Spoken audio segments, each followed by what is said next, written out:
Good evening, ladies and gentlemen, and welcome to another exciting episode of I Don't Have the Answers, but let's talk about it anyway.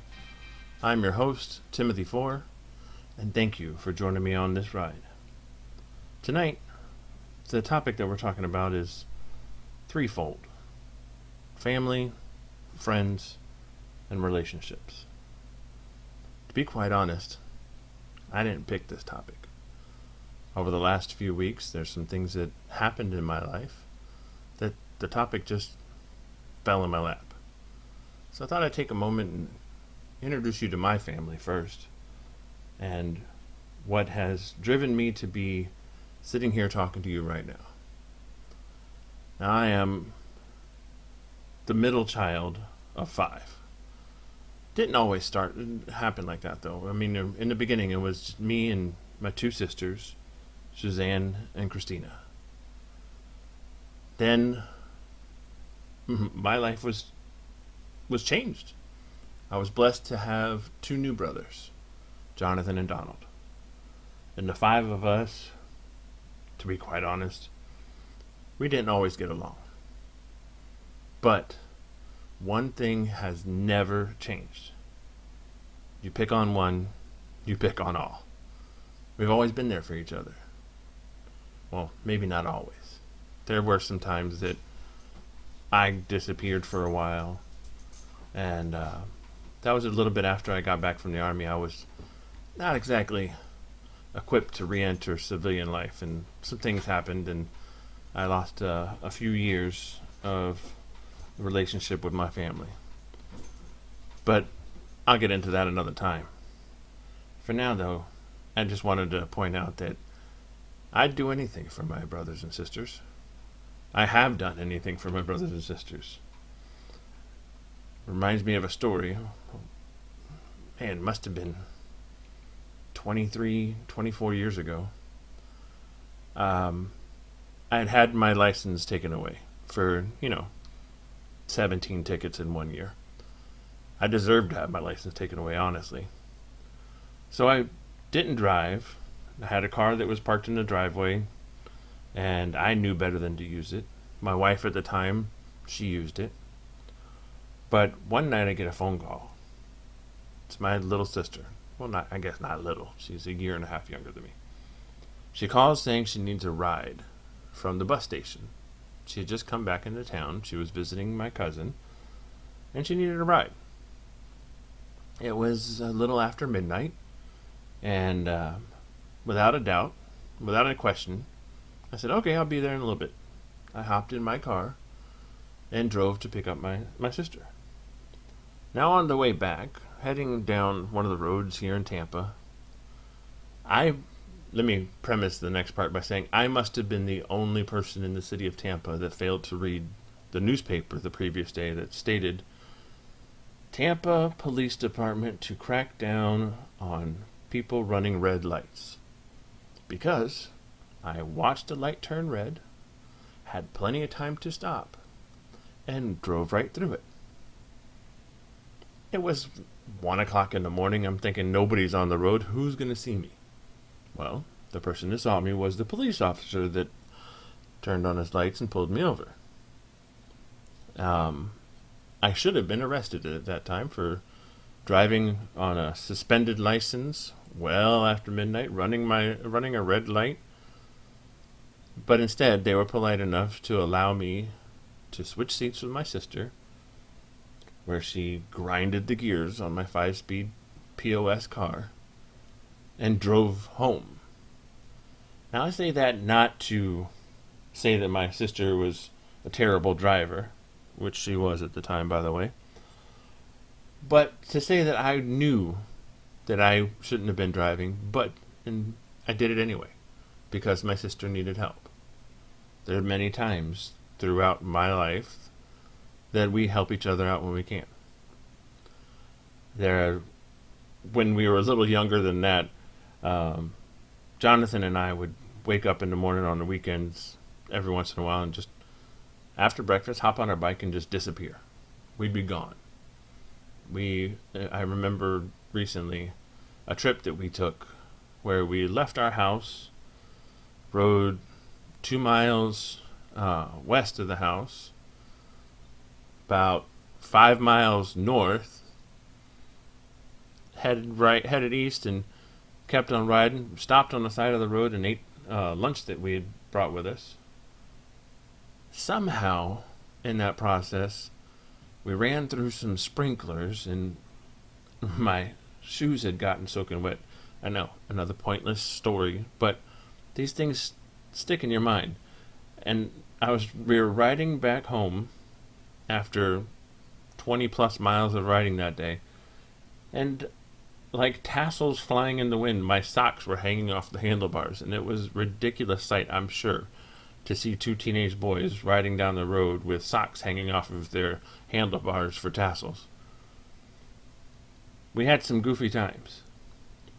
And as adults, we forget about those goofy fun times, and we forget about all the fun stuff we did together to get us to where we are now. The reason why I'm bringing this up is recently I had an opportunity to go have lunch with my brother Donald. And I'm proud of him. Very proud for what he's done and where he is right now. Him and his beautiful wife, Kathy. I'm proud of the work that he's done with his family. And it felt good to sit there and have lunch, and for no reason whatsoever, just because it was Tuesday. We hadn't always been able to do that. And if anybody out there is listening and paying attention to this, I sincerely hope that you just take time with your family to realize there's not always going to be another Tuesday.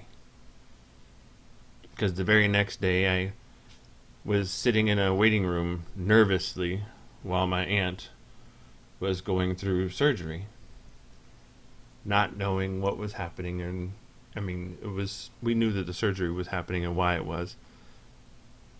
But instead of my aunt waking up in a room with nobody there, my sister was there, my cousin, and my stepmom. We were all there waiting when she opened up her eyes to make sure that she wasn't alone. Because we're family, and we do that for one another. We take the time to ask the silly questions. We take the time to just send goofy messages just because. Because without family, why? Why are we doing this? Why are we waking up every day? Why are we going through all the trouble of working a 9 to 5, if you're lucky, if we don't take the time to be with our family, to enjoy each other's company? Life's way too short to let little squabbles get in the way. I love my brothers and sisters, and I would do anything for them. And I hope that they know that. For those of you out there that haven't taken a moment to call, text, email, hell, write a letter to your family in a while, do it. Don't waste the chance. I would give anything for just to have a cup of coffee with my grandfather and some Cuban toast, because Lord knows he loved it every morning. Or to sit through a boring afternoon with my grandmother watching her soap operas. She smiled every time she sat there. I'd do anything to have those few moments back. And I eagerly anticipate being able to talk to my son, who's now 5, about the goofy things that his great-grandmother taught me and the things that I did with my great-grandfather. I don't know of anyone out there who didn't at least have one memory, one golden memory with their loved ones. Hold on to them. Now, this isn't all going to be doom and gloom and sad stuff. I also want to talk about friendships, because I have made some amazing friends through my life. I couldn't possibly name all of them right now, because that would take up the rest of the show and then some, just to run out some names.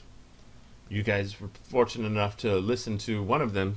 Actually, yeah, one of them is a friend and one was a family member last week on last week's show. My buddy Mike.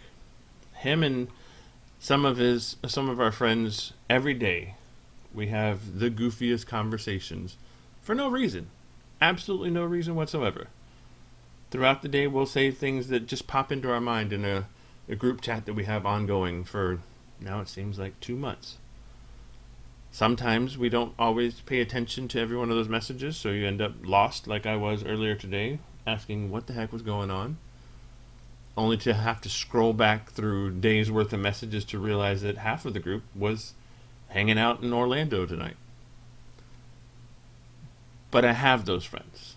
I have other friends that would, at a moment's notice, either come to bail me out or probably be sitting on a bench next to me for something stupid.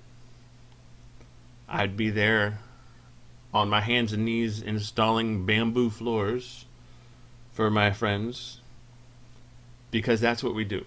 And yes, that was an exact example of things that I've done for my friends.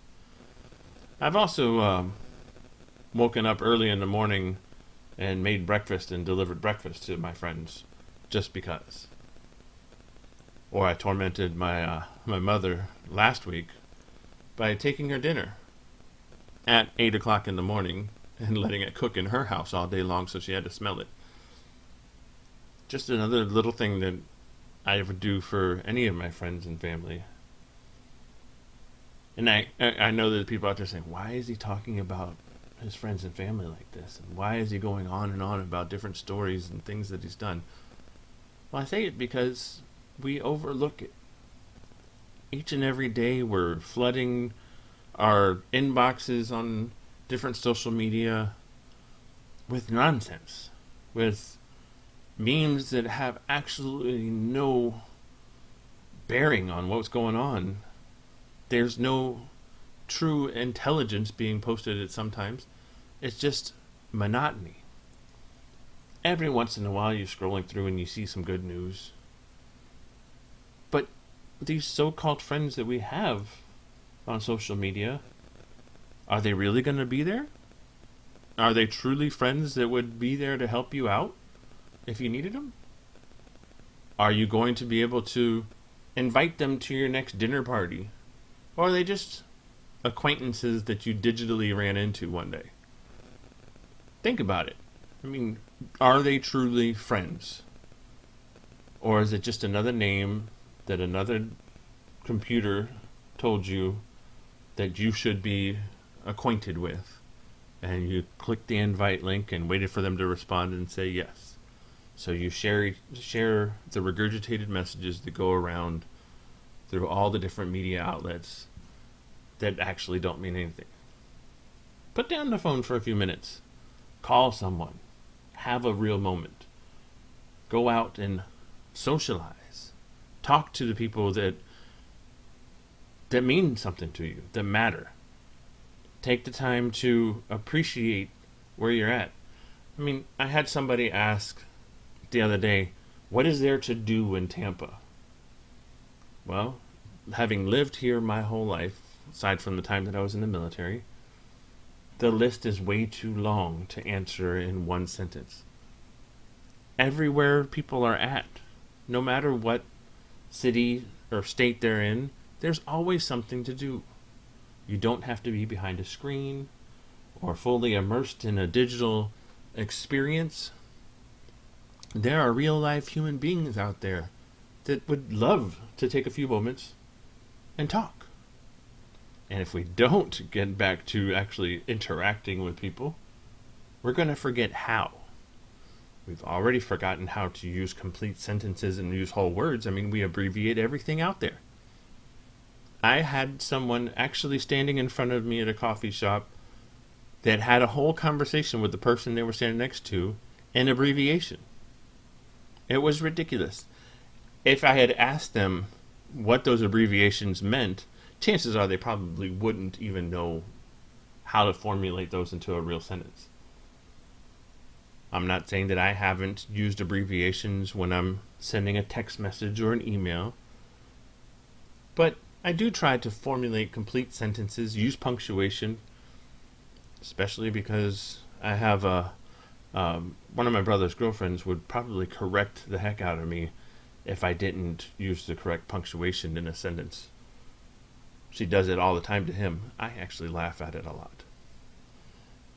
But I wanted to make sure to point out that the friendships that we have, the real, legitimate friendships that we have, they're going to last throughout your life if you're fortunate enough and lucky enough. I have a friend of mine who is the very reason why I'm doing this right now. He probably has no clue. A friend of mine from high school was the only person that I knew that had an internship at a radio station while he was in high school. He knew what he wanted to do. He knew that he wanted to be in radio.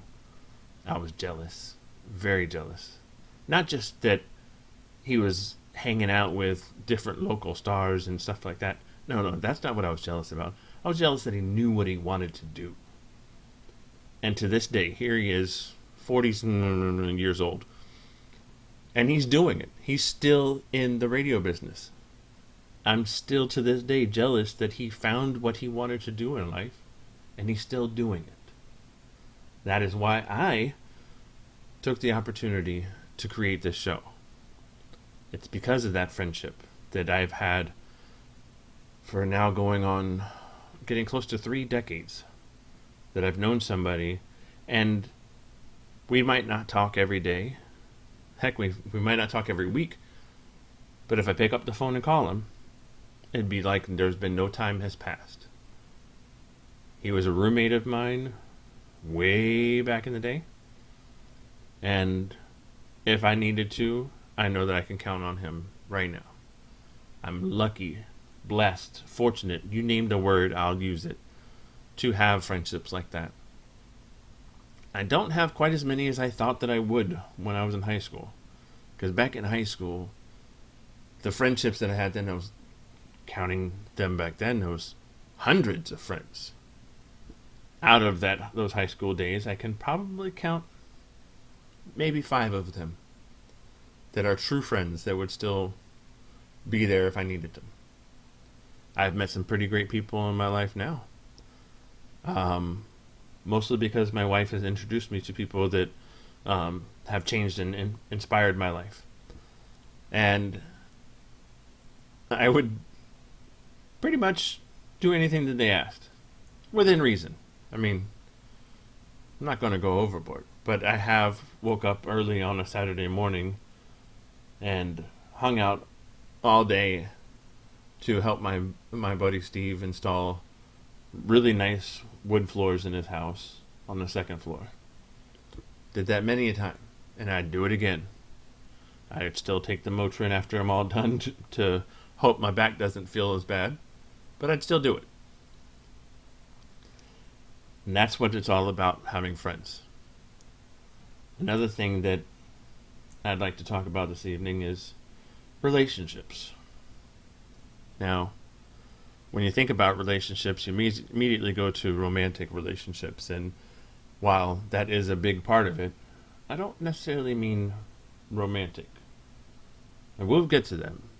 But relationships is just, it encompasses a lot.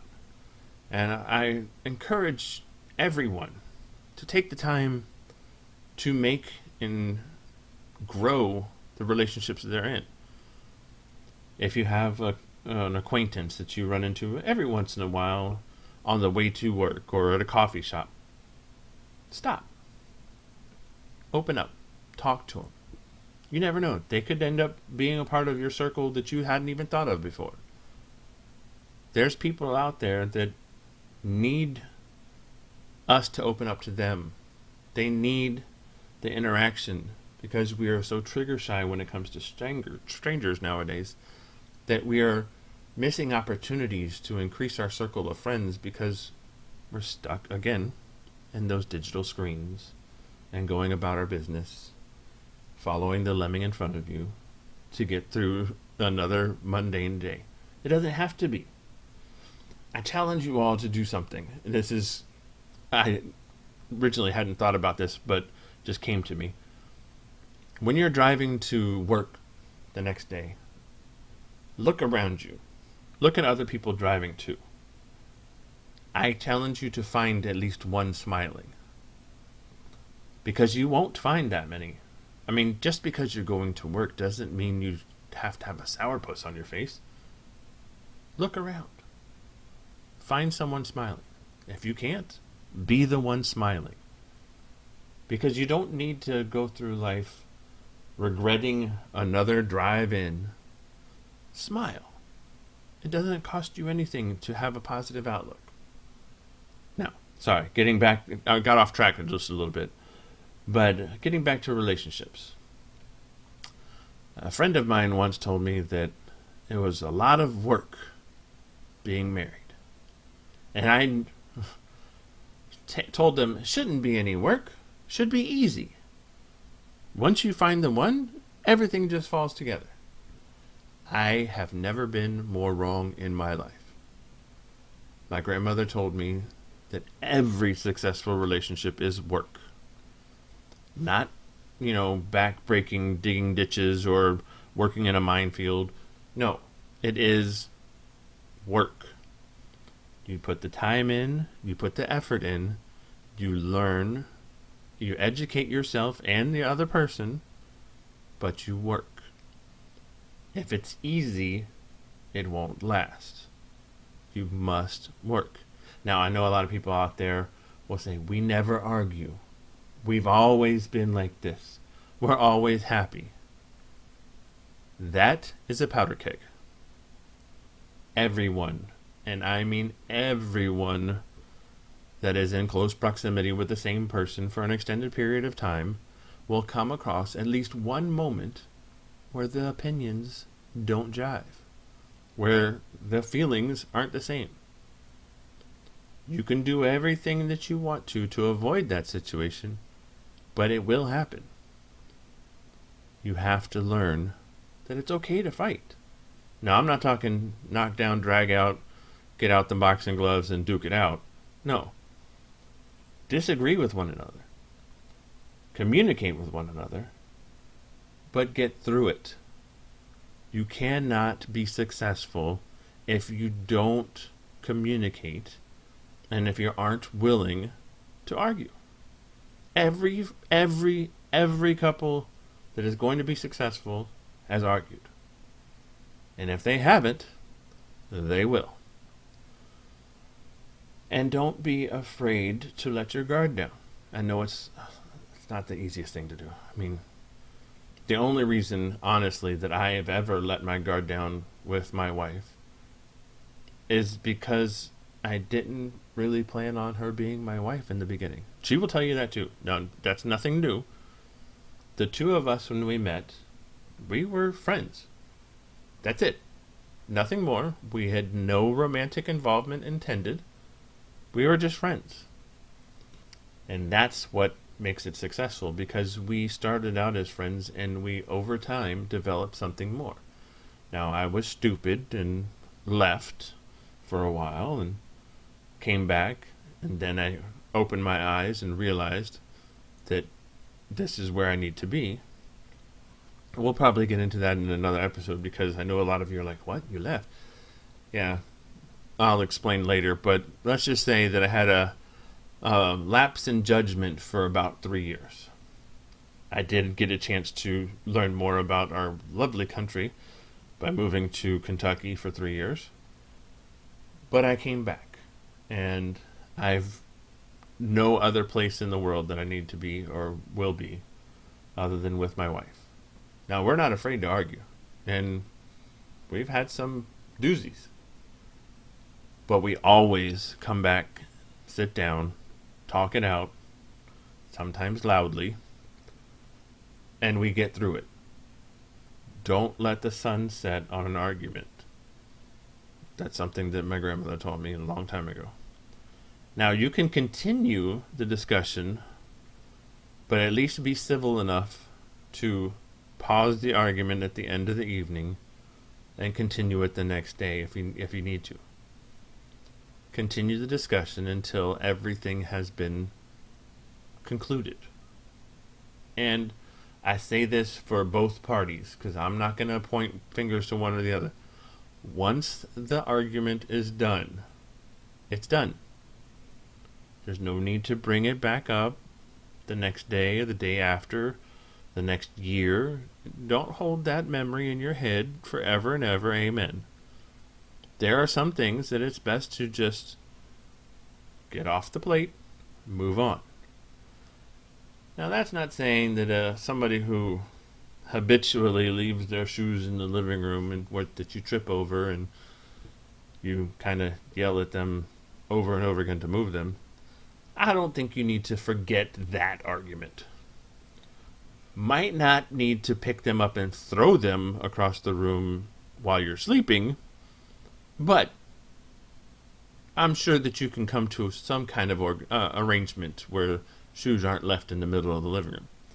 Yes, again, that was again another personal example of something that I've been known to do in the past, not anymore, because shoes don't belong in the living room. I've been coached. That's a nice way of putting it. Coached. But relationships are not easy. They're not easy in the beginning. They're not easy in the middle. And unfortunately, they are not easy in the end. Now, a lot of people will question me in this next comment, but I have to state that all relationships end. Sometimes they end when one person leaves this mortal coil. Now, that's not saying that you're supposed to go and hasten the leaving the mortal coil part by offing your significant other. No, what I'm saying is, no matter which way you look at it, the relationship will end. If you live together in perfect harmony until the very bitter end and one of you passes, that is the end of the relationship. Not your loyalty to that person, not your love for that person, but in all sense and purposes, it is the end of the relationship. Now, if you happen to end the relationship before passing away, which in a lot of cases they do need to end, think about how you're going about it. Even if you can't stand looking at that other person for whatever reason, you do not, I repeat, do not have the permission to destroy that person emotionally just because you're hurt. You do not have the permission to destroy them physically for any reason.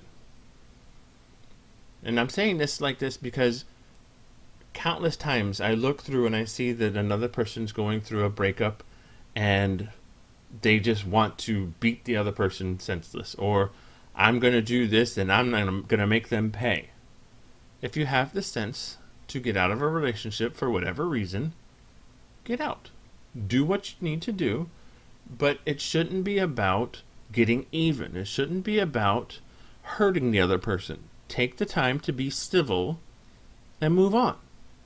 You don't need to hurt someone just because you're hurt. I know that some people think, well, I must get back at them for doing this to me. No, you don't. You have no need to do that. Make a list. This is what I want. This is what you want. Get an attorney. Get a mediator. Do whatever you need to do. But there's absolutely no reason to trash talk, be rude, be mean. Just be civil. There was a reason at some time that you cared for that individual. That doesn't mean that it stops when you're separating. Now, unless they did some shady stuff and you do what you gotta do. But there's always limits and reasons. I hope I didn't bounce around too much in that. There's actually a lot more that I can talk about when it comes to relationships. A few things to remember. Pay attention. Pay attention to what the other person likes. You don't want to get 10 years into a relationship and you're sitting there and they say, hey, I'm running to the restroom. Just order something for me when you're at a restaurant. And have them come back and say, why'd you order this? I don't like this. We've been together for 10 years. You should have known better. You don't want to be that guy. Trust me. It's not cool. It never ends right. made that mistake a time or two. So anyway, take the time to pay attention. If they don't like roses, don't get roses. There's lots of other flowers out there. If they don't like a particular holiday, Valentine's for instance, then don't go overboard on Valentine's Day. Use every other day in the year to show them that you care. By the way, that is one of my wife's things. She's not a big fan of Valentine's Day. And she's like, why show your affection only one day a year? There's 364 more. So I am learning that there are other things that I can do for my wife. And I paid attention, and I'm making sure that I do what's right for her every day. Now, there was one day a few months ago that I was at a grocery store and buying flowers. And the guy behind me was like, uh-oh, looks like someone's in trouble. Now, the woman that he was with, I'm not going to assume that it was his wife or whatever, but the woman he was with smacked him in the arm and says, no, the guy's not in trouble. He's doing something right now so he doesn't get in trouble. That's just a little something funny that has stuck with me. It was said a couple months ago, and she was right. I didn't do anything wrong. It was just Sunday, and I wanted to get some flowers for my wife. Take the time to do something nice for your significant other. Pay attention to what they like, and do those things without having to be prompted. And when it comes to your family, friends, relationships, do what's right. Do what's necessary. Be there when you can, which is always. Pay attention and grow. Thank you very much for your time. Like I have said many, many times before, I hope you enjoyed yourself. But remember, I don't have all the answers.